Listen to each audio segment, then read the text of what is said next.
ദൈവത്തിൻ്റെ അതിപരിശുദ്ധ നാമം മഹത്വപ്പെടുമാറാകട്ടെ. നമ്മളിന്ന് വായിക്കുന്നത് വിശുദ്ധ ലൂക്കോസിൻ്റെ സുവിശേഷം 9-ാം അധ്യായം 36-ാം തിരുവചനം. സ്വരം നിലച്ചപ്പോൾ യേശു മാത്രം കാണപ്പെട്ടു. ശിഷ്യന്മാർ മൗനം അവലംബിച്ചു.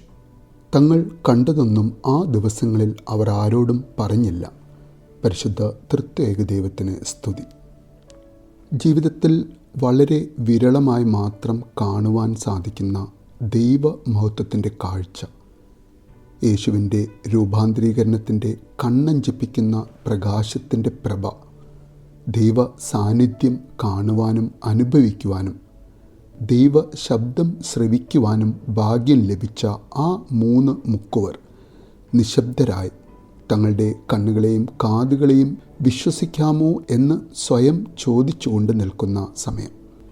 തങ്ങൾ കണ്ട മോശയും ഏലിയാവും അതാ ആ മേഘങ്ങളുടെ ശക്തമായ ആവരണത്തിനും ദൈവ ശബ്ദത്തിനും ശേഷം അപ്രത്യക്ഷരായിരിക്കുന്ന സമയം. ഇപ്പോൾ യേശു മാത്രം അതാ ഒറ്റയ്ക്ക് തങ്ങളുടെ മുന്നിൽ നിൽക്കുന്നു. നിയമവും പ്രവാചകന്മാരും വഴിമാറി രക്ഷകനായ യേശു മാത്രം തങ്ങളുടെ മുന്നിൽ കേന്ദ്രമായി നിൽക്കുന്ന സമയം. അതെ, അന്ന് ആ ശിഷ്യന്മാർക്കും ഇന്ന് നാം ഓരോരുത്തർക്കും നമ്മുടെ വിശ്വാസത്തിൻ്റെ കേന്ദ്രമായ യേശു. അനുഭവങ്ങൾ, ദർശനങ്ങൾ, ശബ്ദങ്ങൾ എല്ലാം താൽക്കാലികമായി വഴിമാറി ശാശ്വതമായ രക്ഷയുടെ ഉറവിടമായ ക്രിസ്തുവിലേക്ക് മാത്രം നോക്കി നിൽക്കുന്ന ആ 3 ശിഷ്യന്മാരും അവരോടൊത്ത് ഇന്ന് നാം ഓരോരുത്തരും.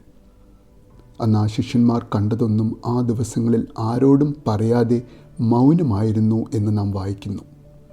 ഇന്ന് നമ്മുടെ ജീവിതത്തിലും ദൈവാനുഭവങ്ങൾ ഉടൻ പങ്കിടാതെ ദൈവ സമയത്തിനായി കാത്തിരിക്കുവാനും ഓരോ അനുഭവങ്ങളും ദൈവം തരുന്ന ഓരോ അടയാളങ്ങളും മനസ്സിൽ ധ്യാനിച്ച് കൂടുതൽ അവൻ്റെ അടുത്ത് ചെല്ലുവാനും യേശുവിനെ പരിപൂർണമായി വിശ്വസിക്കുവാനും ആഴത്തിൽ അവൻ നമ്മോട് ഇടപഴകും വിധത്തിൽ അഗാധമായി യേശുവിനെ പ്രേമിക്കുവാനും നമ്മുടെ മൗനത്തിൽ യേശുവിൻ്റെ ശബ്ദം നമ്മുടെ കാതുകളിൽ വന്നു വീഴുവാനും നമുക്ക് ഓരോരുത്തർക്കും സംഗതിയാകട്ടെ എന്ന് ആഗ്രഹിക്കുന്നു, പ്രാർത്ഥിക്കുന്നു. നല്ലൊരു ദിവസം നേരുന്നു.